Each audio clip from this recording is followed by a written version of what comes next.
आज की खबर बेहद हैरान कर सकती है आपको, क्योंकि कुछ जानकारियां ऐसी निकलकर सामने आई, इसके बारे में जानना समझना भी बहुत जरूरी हो जाता है। इसलिए ये विषय हम आपके लिए लेकर आए हैं। अमेजन, फ्लिपकार्ट या पेपाल, इस प्रकार की साइट्स को आप बेहतर तरीके से जानते होंगे। इनके ऐप्स को आप अपने मोबाइल फोन में भी देखते होंगे, लेकिन ये ऐप नहीं, ये आतंकवादियों के लिए एक बड़े हथियार के तौर पर कार्य कर रहे हैं। कैसे, आज हम वो बताएंगे आपको, क्योंकि बड़ा खुलासा हुआ है। भारत को दहलाने वाले पुलवामा अटैक की आप बात कर लीजिए, या फिर गोरखपुर में गुरु गोरक्षनाथ मंदिर पर जो हमला हुआ था, जिस मुर्तजा नाम के आतंकवादी ने हमला किया था, उसका पर्दाफाश अब हो गया है। अंतर्राष्ट्रीय संस्था है FATF, उसने एक रिपोर्ट में ये चीजें बहुत स्पष्ट की हैं कि आतंक अब सिर्फ क्रॉस बॉर्डर टेररिज्म का नाम नहीं है, बल्कि डिजिटल प्लेटफॉर्म के जरिए भी घुसपैठ या आतंक कर रहा है। रिपोर्ट के अनुसार फरवरी 2019 में जम्मू और कश्मीर के पुलवामा में हुआ आतंकी हमला भारतीय इतिहास में सबसे बड़े आतंकी हमलों में से एक था, यह आप सभी जानते हैं।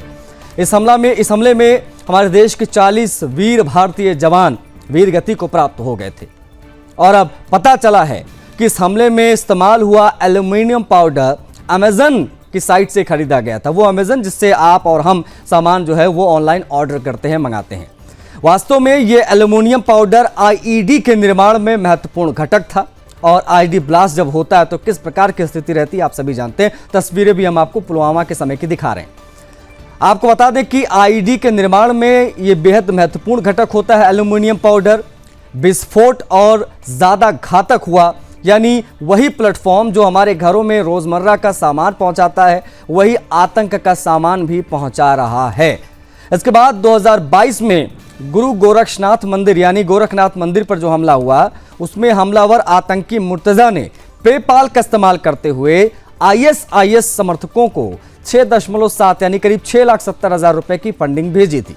यही नहीं, हमलावर ने VPN से अपनी लोकेशन छिपाकर पेपाल का इस्तेमाल किया और इस फंडिंग को इसने अंजाम दिया। आपको बता दें कि FATF की रिपोर्ट में स्टेट स्पॉन्सर्ड टेररिज्म का भी जिक्र किया गया है, यानी कुछ देश जैसे कि पाकिस्तान आतंकवादियों को पैसा, प्लेटफॉर्म और सुरक्षा मुहैया करवा रहे हैं। अब सवाल यह है कि क्या भारत सरकार इन ऑनलाइन प्लेटफॉर्म्स पर भी शिकंजा कसेगी?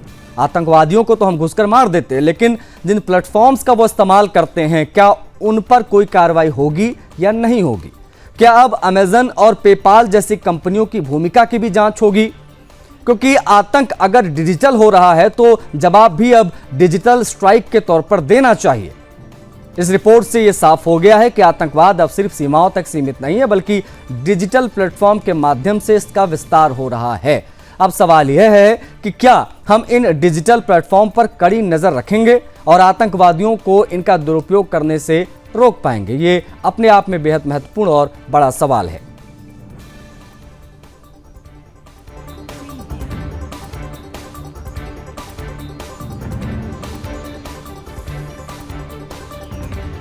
TPS त्यागी रक्षा विशेषज्ञ हमारे साथ कनेक्ट हो गए, उनसे हम इसी विषय पर बातचीत करेंगे, क्योंकि बेहतर तरीके से आपको बता पाएंगे कि आतंकवादी कैसे इन प्लेटफॉर्म का इस्तेमाल करते हैं और किस प्रकार से वो इन सामग्रियों को मंगा लेते हैं। रोहिल हमारे साथ संवाददाता कनेक्ट हो गए हैं जम्मू कश्मीर से, उनसे हम बातचीत करेंगे। लेकिन TPS त्यागी जी, शुरुआत में आपसे करना चाहूँगा। सर, जरा बताइए, क्योंकि ये मामला बेहद हैरान कर देता है। अमेजन से विस्फोटक खरीदा गया था, ये FATF ने खुलासा किया है जब पुलवामा अटैक हुआ था उस समय। सेकंड थिंग इज, गोरखपुर में जो आतंकवादी पकड़ा गया था मुर्तजा नाम का, उसने फंडिंग की थी करीब 6,70,000 की पेपाल के माध्यम से। इन दोनों खबरों को देखने के बाद, इस खुलासे को देखने के बाद अब आपकी प्रतिक्रिया का इंतजार हमें है। प्लीज बताइए कि किस प्रकार से ये आतंकवादी इस प्रकार की गतिविधियों को अंजाम दे देते हैं, अमेजन और पेपाल जैसी जानी मानी साइट्स का इस्तेमाल करते हुए। तो ये देखिए कि ये जानकारी दी किसने? फाइनेंशियल एक्शन टास्क फोर्स ने जी। फाइनेंशियल एक्शन टास्क फोर्स में 40 देश है, उनमें हिंदुस्तान भी शामिल है। और ये फाइनेंशियल एक्शन टास्क फोर्स को ये जो देश हैं वो पैसा देते हैं। इसका काम मनी लॉन्ड्रिंग और टेरर फाइनेंसिंग के ऊपर नजर रखना है। ये नजर ऐसा तो नहीं है कि अब रख रहे हैं, ये नजर तो पुराने टाइम से रख रहे थे। और जब रख रहे थे तो उन्होंने पाकिस्तान को इसकी ग्रे लिस्ट में डाला था। ग्रे लिस्ट में डालने का मतलब ये कि पाकिस्तान को मिलने वाले पैसे के ऊपर प्रतिबंध कुछ लगा दिए गए थे, मगर उसको ग्रे लिस्ट से हटा लिया गया। ग्रे लिस्ट से जो उसको हटाया गया, क्या ये एक नॉर्मल प्रतिक्रिया थी? उसको ग्रे लिस्ट से हटाने में बड़े देशों का हाथ था, उसके ऊपर हम बाद में आएंगे।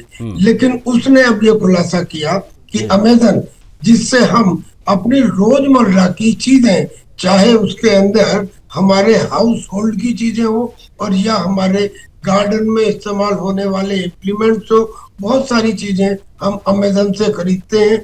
आजकल के युवाओं को तो इस बात का चस्का है कि वो अपने छोटे दुकानदारों के पास जाने के उसके बजाय वो हर चीज को अमेज़न के ऊपर ऑर्डर प्लेस करते हैं। अब एक तो ये कि इस खुलासे से कम उन युवाओं को सामने एक क्वेश्चन मार्क खड़ा होगा कि ये आतंकी गतिविधियों में भी शामिल है, हम इसे शामिल होना ही माना जाएंगे। देखिए, एल्यूमिनियम पाउडर खरीदा गया पुलवामा अटैक के दौरान, यानी कि उस इम्प्रोवाइज एक्सप्लोसिव डिवाइस में इस्तेमाल करने के लिए। अब एक बात और समझिए, इम्प्रोवाइज एक्सप्लोसिव डिवाइस के अंदर जो नॉर्मली एक्सप्लोसिव होता है, चाहे वो पीके हो या गन कॉटन स्लैब हो या कोई और दूसरा एक्सप्लोसिव हो, लेकिन उसके एक्सप्लोशन की तीव्रता को कई गुना बढ़ाने के लिए एल्यूमिनियम पाउडर का इस्तेमाल किया जाता है। यानी कि न केवल एक्सप्लोशन बल्कि एक हैवी एक्सप्लोशन करने के लिए इस मटेरियल का इस्तेमाल किया गया। और ये किसने दिया? अमेज़न ने दिया। तो एक तो ये, अब दूसरा ये तो हो गया सीधे सीधे टेरर में सपोर्ट करना। जो गोरखनाथ टेम्पल है, गोरखनाथ टेम्पल के हमले में उन्होंने जो अपनी ट्रांजैक्शन की वो पेपॉल इलेक्ट्रॉनिक प्लेटफॉर्म से की। अब ये पेपॉल प्लेटफॉर्म जो है, ये या अमेज़न, ये या फ्लिपकार्ट, ये वो इलेक्ट्रॉनिक प्लेटफॉर्म है जिनका हिंदुस्तान के अंदर धड़ल्ले से इस्तेमाल किया जाता है। लेकिन यही वो प्लेटफॉर्म बन रहे हैं जो पैसे की ट्रांजैक्शन करते हैं, यानी कि करीब मतलब अब तो एक बात ये भी स्पष्ट हो गई है ना सर कि ये जो लोन वुल्फ अटैक हुआ था गोरखनाथ मंदिर पर, जो जवानों पर हमला उसने किया था धारदार हथियार से, उस व्यक्ति ने, यानी उस आतंकवादी ने, इसका नाम मुर्तजा था, उसने पैसे भेजे थे आईएसआईएस को। आईएसआईएस को यहाँ से फंडिंग भी दे रहा था। उसने करीब 6,70,000 रुपए पेपाल से वहां भेजे थे। अब ये कितना हैरान कर देता है कि इस प्रकार के प्लेटफॉर्म का इस्तेमाल आतंकवादी भी बड़े इजीली कर लेते हैं। और हम इतने टेक्निकली साउंड नहीं है क्या कि हम इस प्रकार की चीज़ों को बचा पाएँ, रोक पाएँ? इस पर भी मैं आपसे बात करूंगा, आप प्लीज़ बने रहिएगा। रोहिल हमारे साथ कनेक्ट है। रोहिल, पुलवामा 2019 एक बहुत ही दर्दनाक और बहुत बड़ी वारदात को आतंकवादियों ने अंजाम दिया था। हमारे 40 जवान वीरगति को प्राप्त हुए थे। अब खुलासा इसमें यह हुआ है रोहिल कि उसमें एल्युमिनियम पाउडर आईडी ब्लास्ट में जो इस्तेमाल होता है वो अमेज़न से मंगाया गया था। अब ये मामला निकलकर सामने आया। अब ऐसे में मैं समझना चाहूंगा आपसे, जरा बताइए कि किस प्रकार से इस वारदात को अंजाम दिया गया था। जरा लेकर चलिए फ्लैशबैक में, बताइए 2019 में एग्जैक्टली क्या हुआ था। देखिए आशीष, 14 फरवरी 2019 को जिस तरीके से लतपोरा, जो कि दक्षिण कश्मीर के पुलवामा का इलाका है, और राष्ट्रीय राजमार्ग पर वो बहुत बड़ा अटैक हुआ था जिसमें 40 सीआरपीएफ के जवान शहीद हो गए थे और साथ साथ कई अन्य जो जवान हैं वो घायल हुए थे। लेकिन जो कल सबसे बड़ा चौंका देने वाला मामला सामने आया है, जहां पर जो फाइनेंशियल एक्शन टास्क फोर्स की तरफ से जो ग्लोबली पूरी तरीके से टेरर फंडिंग को देखता है, ये वो ऑर्गेनाइजेशन है। इनकी तरफ से कल शाम को जिस तरीके से चौंका देने वाला स्टेटमेंट सामने आया कि पुलवामा आतंकी हमले में जो एल्युमिनियम पाउडर इस्तेमाल की गई थी वो दरअसल अमेज़न से खरीदी गई थी। लेकिन दूसरी जानब से देखा जाए तो इससे पहले मुझे जानकारी कल शाम को जब ये खबर सामने आई जी की गिरफ्तारी जो है इससे पहले भी की गई थी, क्योंकि इससे पहले ये मामला उठा था। लेकिन कल पूरी तरीके से जो है 100% ये खबर जो है वो सच निकली। लेकिन इससे पहले इस हवाले से एक गिरफ्तारी जो है श्रीनगर के इलाके में की गई थी। लेकिन दूसरी जानब से हम कह सकते हैं जो अमेज़न की वेबसाइट है या फ्लिपकार्ट की वेबसाइट है, आशीष, अगर आप इस वक्त भी सर्च करोगे तो इस वक्त भी आपको वो चीज़ें मिलेगी जो काफ़ी ज़्यादा खतरनाक चीज़ें जो है वो साबित हो सकती है। लेकिन दूसरी जानब से जो एल्युमिनियम पाउडर, कई किलो एल्युमिनियम पाउडर जो है अमेज़न से ऑर्डर की गई थी। इसकी पेमेंट भी जो है VPN जो वर्चुअल प्राइवेट नेटवर्क है VPN का इस्तेमाल हुआ था। VPN के हवाले से जो इसकी पेमेंट जो है वो की गई थी और VPN चलाते हुए समय ही जो है इस को ऑर्डर किया गया था। लेकिन ये सबसे महत्वपूर्ण चीज़ एल्युमिनियम पाउडर जो है ये एक्सप्लोजिव को ज़्यादा से ज़्यादा नुकसान बम ब्लास्ट में हो उसके चलते जो एल्युमिनियम पाउडर इसमें जो एक्सप्लोजिव में IED में इस्तेमाल किया जाता है। लेकिन हम कह सकते हैं जो अमेज़ॉन की वेबसाइट है कार्रवाई होनी चाहिए, क्योंकि वो भी कहीं ना कहीं उन 40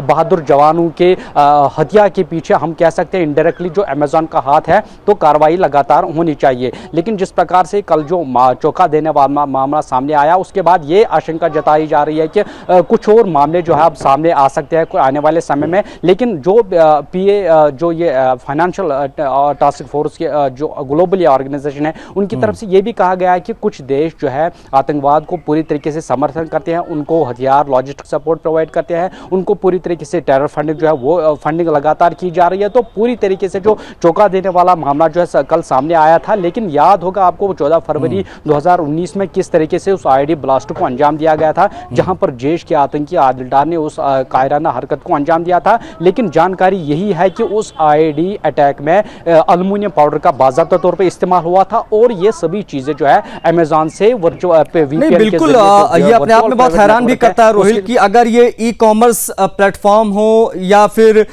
डिजिटल भुगतान वाले जो चीजें सेवाएं हैं, इसका अगर गलत हाथों में इस्तेमाल होने लगे तो फिर क्या हो सकता है, वो हमने अभी इस खबर के माध्यम से बताया। सोचिए एल्युमिनियम पाउडर एक तरीके से IED ब्लास्ट में फ्यूल का काम करता है ताकि बहुत ज्यादा घातक विस्फोट हो। इसके लिए जो एल्युमिनियम पाउडर होता है वो अमेज़न से खरीदा गया था, ये खबर आई है। अब इससे ज्यादा हैरान हम क्या ही होंगे। हमारे साथ TPS त्यागी जी कनेक्ट, हम लगातार उनसे बात कर रहे हैं। रोहिल हमारे साथ बने हुए। TPS त्यागी जी, जो परंपरागत जो तरीका अब तक रहा है आतंकवादियों की फंडिंग का, उससे अलग हटके अब तमाम सोशल मीडिया साइट्स का इस्तेमाल हो, गेमिंग का हो, या जिस प्रकार से हम पेपाल की आज बात कर रहे हैं, या इस प्रकार से तमाम जो टेक्नोलॉजी से जुड़ी चीजें उसका इस्तेमाल आतंकवादी बढ़ चढ़कर कर रहे हैं। मतलब वो 2 कदम 3 कदम आगे ही बढ़कर इस प्रकार की चीजों को अंजाम दे रहे हैं। अब ये अपने आप में कितना बड़ा खतरा पूरे देश के लिए है। ऐसा जरूरत नहीं लगती कि एक बड़ा वेबिनार होना चाहिए, लोगों को बताया जाना चाहिए, लोगों को अवेयर किया जाना चाहिए, और इस प्रकार की जो संस्थाएं हैं उनको भी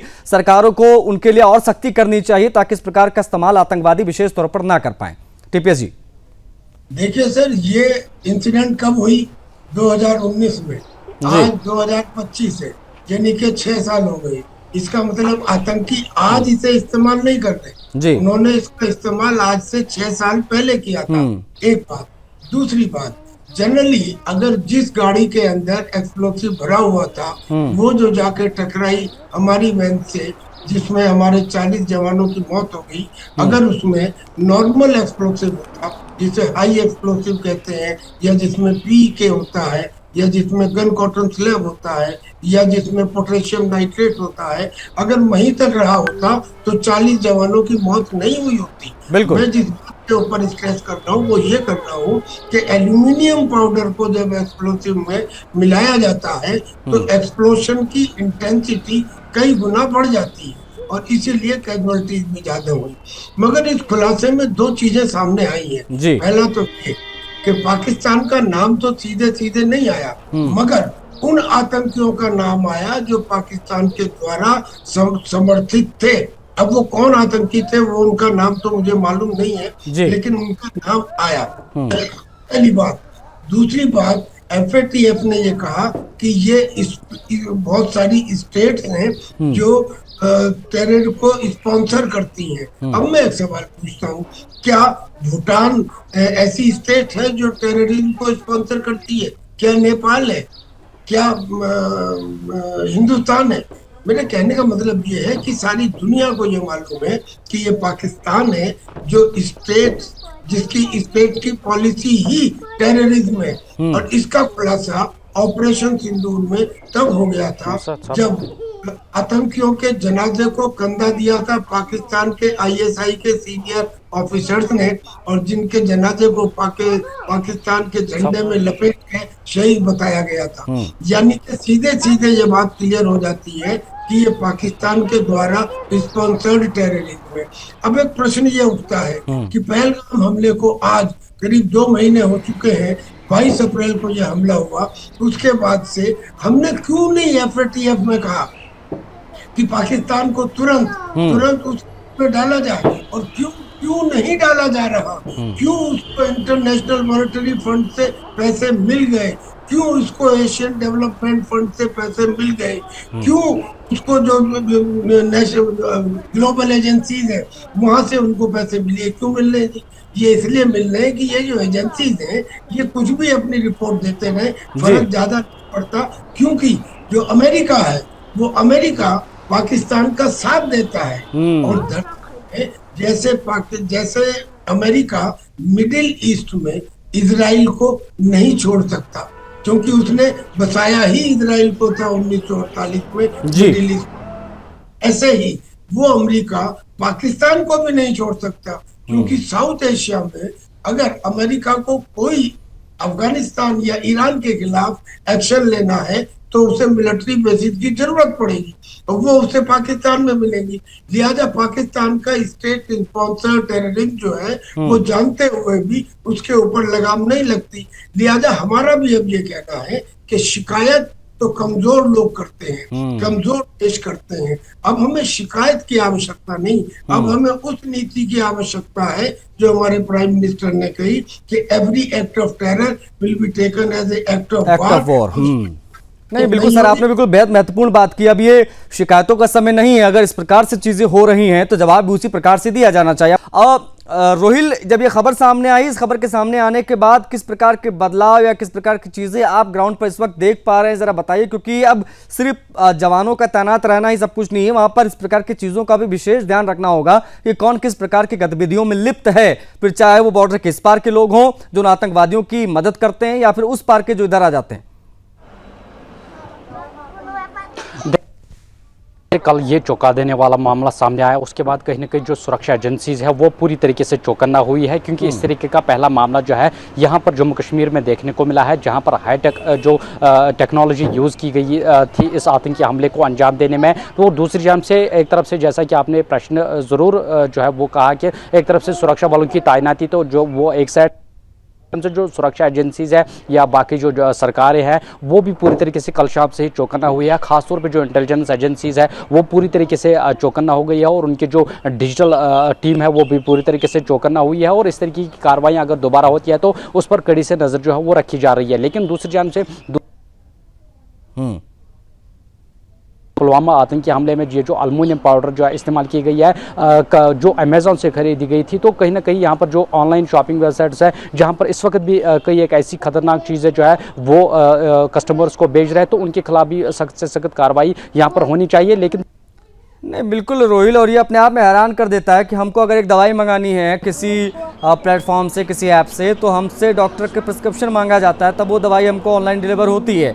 लेकिन अगर आतंकवादी एल्युमिनियम पाउडर या इस प्रकार की विस्फोटक सामग्रियों में इस्तेमाल होने वाली चीज़ें ऑनलाइन मंगाते हैं तो उनको बड़ी इजीली ये चीज़ें उपलब्ध हो जाती हैं। इस पर भी मुझे लगता है कि सरकार को ध्यान देने की आवश्यकता है। बहुत शुक्रिया आपका टीपीएस त्यागी जी, आपने समय दिया और तमाम जानकारियां आपने साझा की। और रोहिल, आपका भी बहुत शुक्रिया, बहुत आभार तमाम जानकारियों को साझा करने के लिए। इस बुलेटिन में इतना ही, मुझे आज्ञा दीजिए। जय हिंद।